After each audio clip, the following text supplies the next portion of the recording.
విశాఖ జిల్లా Nakkapalli bulk drug పార్కుపై మత్స్యకారుల ఆగ్రహం చెలరేగింది.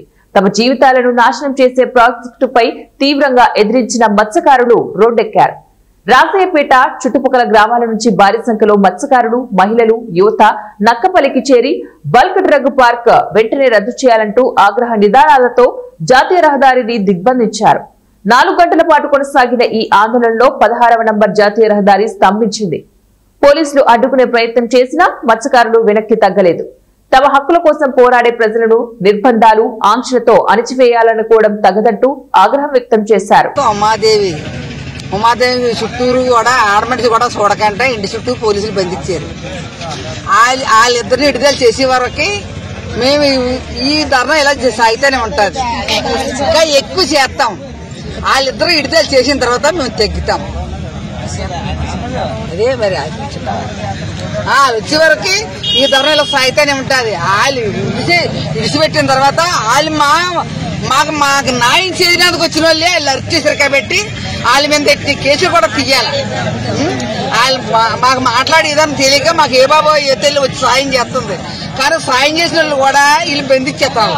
ఆ బంధించేసిన వాళ్ళ మీద ఎట్టి కేసుల వల్ల విడుదల అయిన తర్వాత వీళ్ళు ఎలా చెప్తే మేము అలా ఒప్పుకుంటాం. తర్వాత వాళ్ళ ఇంటి చుట్టూ పోలీసులు ఎట్టినందుకు వాళ్ళు ఏమెత్తిపోలేదు. మాకు సాయం చేయడానికి వచ్చారు. పెళ్లి పిల్లలు కాకుండా వాళ్ళింటి చుట్టూ వీళ్ళింటి చుట్టూ పెడుతున్నాడు. మరి అనితే మరి ఏం చేయాలని ఉందో అప్పలరాజుని ఉమాదేవిని విడిచిపెట్టే వరకు మేము ఇంకా ఎక్కువ నేనేమన్నా టెర్రరిస్ట్ నా ఉగ్రవాదినా? ఎందుకంటే మీరు ఇక్కడ ఎంఆర్ఓగా చేశారు, ఇప్పుడు ఆర్టీఓగా చేస్తున్నారు. ఏ రోజైనా మీ దగ్గర కానీ పోలీసు వారి దగ్గర కానీ మిస్బిహేవింగ్ ఏమైనా చేసావా?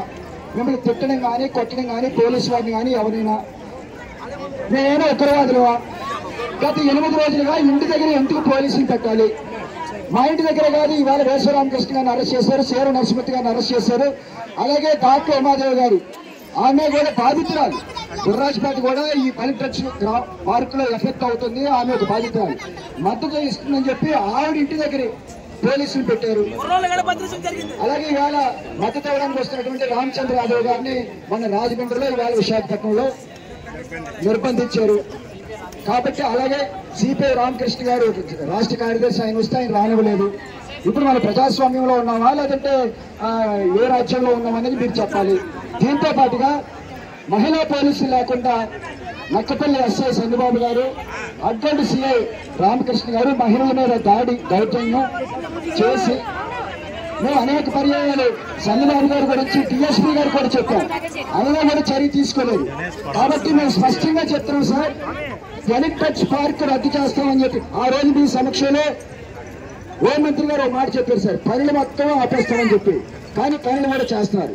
కాబట్టి మేము మిమ్మల్ని కోరేది ఏంటంటే బల్క్ డ్రగ్స్ పార్క్ రద్దు చేస్తామని చెప్పి స్పష్టమైనటువంటి ఒక ప్రకటన చేయాలి. సెక్షన్ 30 ఎత్తేయాలి, నిర్బంధం ఆపాలి, మద్దతు ఇచ్చే వాళ్ళు ఎవరిని కూడా అభ్యంతరం పెట్టకూడదు, అక్రమ కేసులు రద్దు చేయాలి. రూట్ ద్వారా డైవర్ట్ చేయడం జరిగింది. మొన్న సిపిఐ రాష్ట్ర కార్యదర్శి గారు వస్తే ఆయన కూడా తీసుకెళ్తామని చెప్పి పోలీసు వారు ఉప్పాలు తీసుకెళ్లి అక్కడి నుంచి వేరే రూట్ లో తీసుకెళ్ళిపోవడం జరిగింది. కాబట్టి ఆ రకంగా ఎవరిని ఇబ్బంది పెట్టొద్దని చెప్పేసి మేము కోరుతా ఉన్నాం.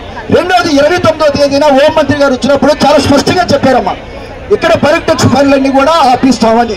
కానీ పనులు చేస్తున్నారమ్మా.